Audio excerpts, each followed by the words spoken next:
Operation সিন্দুরের মাধ্যমে পাকিস্তানকে পুরো ঠুসে দিয়েছে ভারত। ভারতের প্রত্যাঘাতে পাকিস্তানের বেশ কিছু যুদ্ধ বিমানকে নামানো হয়েছে। যদিও পরবর্তীতে যুদ্ধবিরতির সিদ্ধান্ত নিয়েছে দুই দেশ, এরপরও পাক অধিকৃত কাশ্মীরকে পুরোপুরি নিয়ে নেবার দাবি তুলছেন অনেকেই। ভারতবাসীর অনেকেই মনে করছেন পাক অধিকৃত কাশ্মীরকে ভারতের নিজেদের আওতায় নেওয়ার এটাই সবচেয়ে বড় সুযোগ।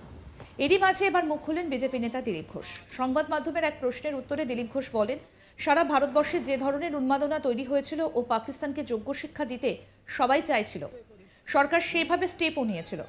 মাঝ রাস্তায় যুদ্ধবিরতি হয়েছে, কেন হয়েছে সরকার নিশ্চয়ই বলবে। তবে জনতা এখনো চায় না রাহেগা বাঁশ না বাজেগি বাঁশুরি, এইরকমই একটা স্টেপ নেওয়া উচিত। আসুন শুনে নি কি বলছেন বিজেপি নেতা দিলীপ ঘোষ। শুনুন। নিঃসন্দেহে সারা ভারতবর্ষে যে ধরনের একটা উন্মাদনা তৈরি হয়েছিল আর পাকিস্তানকে যোগ্য শিক্ষা দেওয়ার জন্য সবাই চাইছিল, সরকার সেভাবে স্টেপও নিয়েছিল।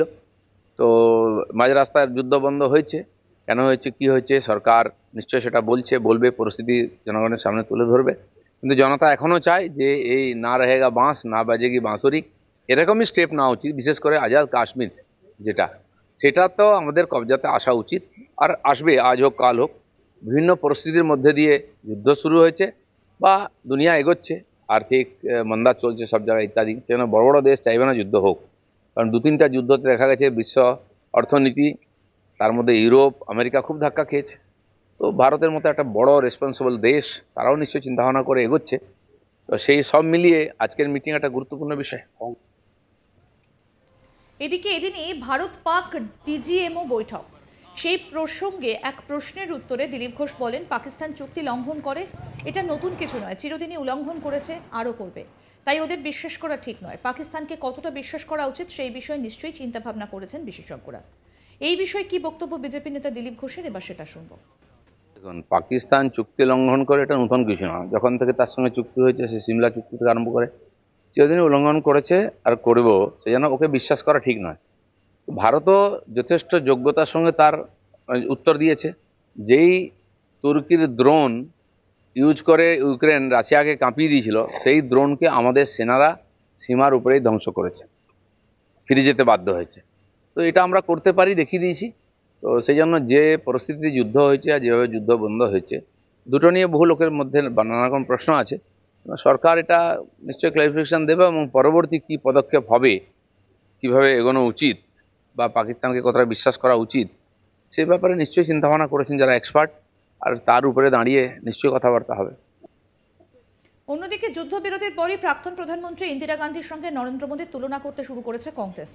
সংবাদ মাধ্যমের প্রশ্নের প্রেক্ষিতে দিলীপ ঘোষ বলেন, অটল বিহারী বাজপেয়ী এবং নরেন্দ্র মোদী যা করেছেন তা আগে কংগ্রেস সরকার করতে পারেনি।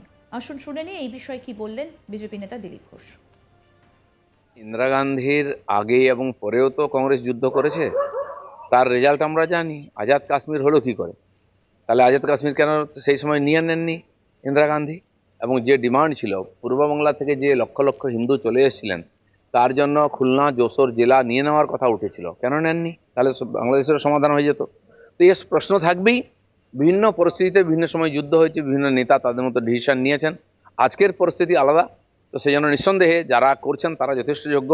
কারণ অটলজি বা মোদিজি যেটা করেছেন এর আগে কংগ্রেস সরকার করতে পারেনি, সেজন্য তাদের উপরে পুরো ভরসা আছে।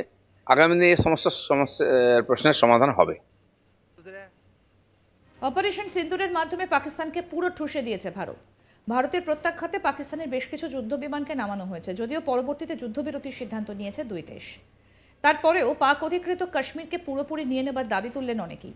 ভারতবাসীর অনেকেই মনে করছেন পাক অধিকৃত কাশ্মীরকে ভারতের নিজেদের আওতায় নেবার এটাই সব থেকে বড় সুযোগ। এরই মাঝে এবার মুখ খুললেন বিজেপি নেতা দিলীপ ঘোষ। সংবাদ মাধ্যমের এক প্রশ্নের উত্তরে দিলীপ ঘোষ বলেন, সারা ভারতবর্ষে যে ধরনের উন্মাদনা তৈরি হয়েছিল, পাকিস্তানকে যোগ্য শিক্ষা দিতে সবাই চাইছিল, সরকার সেইভাবে স্টেপও নিয়েছিল। মাঝ রাস্তায় যুদ্ধবিরতি হয়েছে, কেন হয়েছে সরকার নিশ্চয়ই বলবে। তবে জনতা এখনো চায় না রাহেগা বাঁশ না বাজেগি বাঁশুরি, এইরকম স্টেপ নেওয়া উচিত। আসলে আপনাদের শোনাই কি বললেন বিজেপি নেতা দিলীপ ঘোষ। নিঃসন্দেহে সারা ভারতবর্ষে যে ধরনের একটা উন্মাদনা তৈরি হয়েছিল আর পাকিস্তানকে যোগ্য শিক্ষা দেওয়ার জন্য সবাই চাইছিল, সরকার সেভাবে স্টেপও নিয়েছিল। তো মাঝ রাস্তায় যুদ্ধ বন্ধ হয়েছে, কেন হয়েছে কি হয়েছে সরকার নিশ্চয়ই সেটা বলবে, পরিস্থিতি জনগণের সামনে তুলে ধরবে। কিন্তু জনতা এখনো চায় যে এই না রহেগা বাঁশ না বাজেগি বাঁশুরি, এরকমই স্টেপ নেওয়া উচিত। বিশেষ করে আজাদ কাশ্মীর যেটা, সেটা তো আমাদের কবজাতে আসা উচিত, আর আসবে, আজ হোক কাল হোক।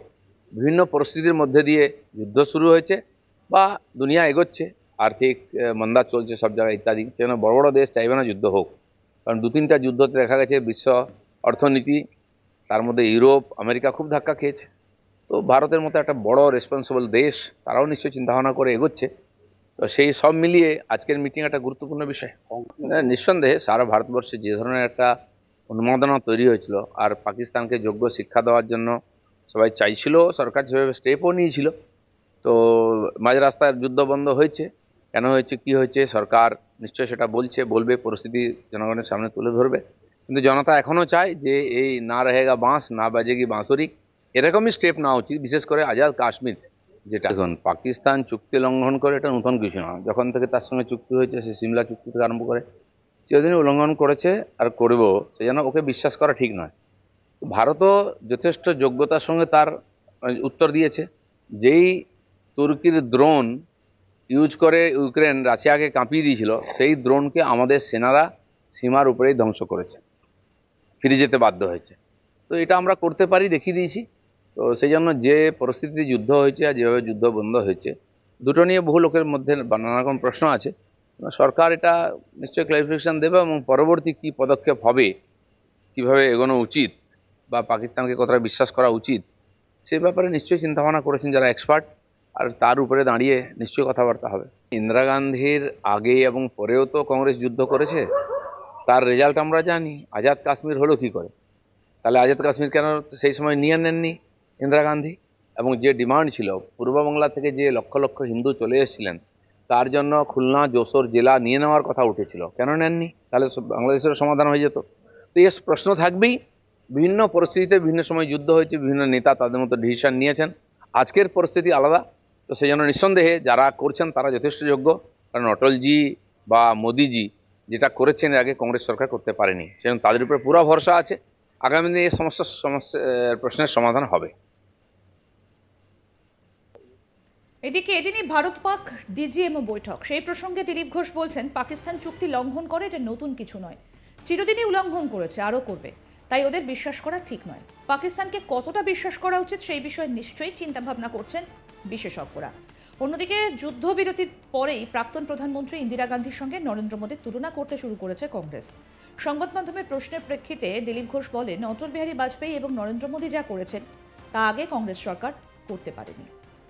আরও আপডেট পেতে দেখতে থাকুন আজ তাক বাংলা। সাবস্ক্রাইব করুন, নোটিফিকেশন পেতে বেল বাটন অপশন প্রেস করুন, হোয়াটসঅ্যাপে ফলো করুন আজ তাক বাংলা।